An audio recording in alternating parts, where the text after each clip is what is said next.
మీ అభిమాన channel happy life గురు సమర్పించు శ్రీ వెంకటేశ్వర రాగి సంగటి హోటల్ అండి. ఇది చీమకుర్తిలో ఉంది.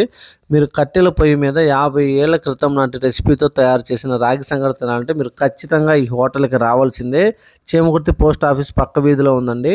ఈ రాగి సంగటిలోకి మనకి చికెన్ చారువా మరియు రోజుకో వెరైటీ చట్నీ తోటి మనకి అందిస్తున్నారండి. ప్లేట్ వచ్చేసి కేవలం 50 రూపాయలు మాత్రమే.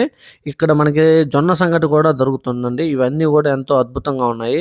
అలాగే మనకి ఎక్కడా దొరకనటువంటి మిరపకాయ చారు మన తాత ముత్తాతల కాలం నాటి రెసిపీ తోటి తయారు చేస్తూ ఇక్కడ జనాల్ని ఎంతో ఆకట్టుకుంటున్నారండి. అలాగే మనకి నాటుకోడి కూర కూడా కావాలంటే స్పెషల్గా చేసిస్తారండి. కేజీ 100 రూపాయలు మాత్రమే. అది కోడి వచ్చేసి మనం తెచ్చుకోవాలంటే సపరేట్గా. ఈ హోటల్ యొక్క పూర్తి వివరాలు తెలియాలంటే ఛానల్ని సబ్స్క్రైబ్ చేసుకొని నోటిఫికేషన్ రాగానే పూర్తి వీడియో చూడండి. ఈ హోటల్లో ఇంకో స్పెషల్ ఐటమ్ ఉందండి. అదేంటో తెలియాలంటే రేపు రాబోయే ఈ హోటల్ ఫుల్ వీడియో చూడండి. Thank you very much friends.